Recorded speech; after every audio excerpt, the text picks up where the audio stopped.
Galera, hoje eu vou ensinar pra vocês como assoviar super alto. Eu tava treinando assim na escola, lá em casa. Eu fiquei treinando por 5 dias. E eu consegui, galera. Eu não assovio muito alto que nem aqueles caras assoviam. Só que eu consigo assoviar metade assim. E galera, não reparem essa bagunça aqui. Porque esse quarto não é meu. Esse quarto é um quartinho que tem aqui em casa que eu gravo os vídeos. Tipo, eu arrumo ele só no sábado e domingo e eu fico gravando vídeo. Aí, galera, eu gravo vídeo mais de jogo, eu não gravo vlogs com a minha cara. Então, galera, eu vou ensinar. O primeiro passo é você dar like, né? O primeiro passo, galera, é você fazer isso aqui, ó, com o dedo, juntando o mindinho, dando esse dedinho aqui, ó. Assim. E esses dois dedão assim. Aí você faz assim, ó. Empurra a língua pra trás.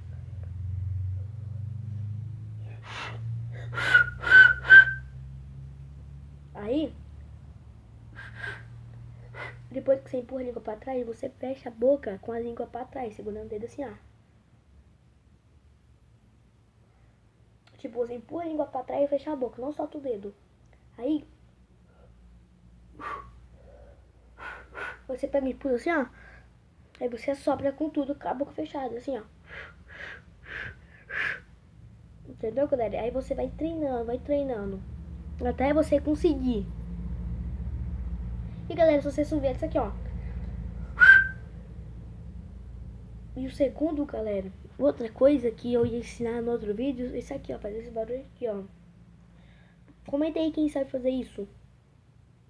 Ó. Eita porra. Caralho, top. Ó, galera. Primeiro passo, vocês fazem isso aqui com a mão. Aí, vocês fazem isso aqui, ó. Isso. Aí vocês colocam essa mão aqui por cima. E deixa assim, ó. Aí, ó. Faz assim, tipo uma asa. Aí vocês colocam essa mão aqui por cima. Aí você fecha isso aqui. Aí você coloca isso aqui, ó, mais pra trás, pra não ficar muito pra cá. Coloca um pouquinho pra trás pra ficar mais fechadinho. Parecendo uma concha. Aí, galera, vai parecer deixa eu ver. Não, vai ser não. Vai parecer... Não, só vai ficar assim, ó. Aí você fecha esse dedinho aqui, deixa o buraquinho aqui no meio. Deixa um buraquinho aqui no meio, ó. Aí você enche aqui a boca de ar e assopra. Aí quando você que tá fazendo barulho, você continua, vai tentando. E pra ficar mais alto, galera, você tem que pegar mais... Tem que fazer isso aqui, ó. E soprar bem forte. E se vocês quiserem ficar modificando, ó.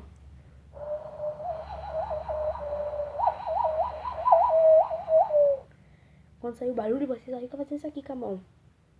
E deixa, galera, o mindinho sempre aqui, ó, em cima. E vocês só ficam fazendo isso aqui com a mão. Aí tá pronto. Então, galera, segue aí. Não, inscreva-se no canal, dá like pra mais tutorial. Beleza, galera? Fui.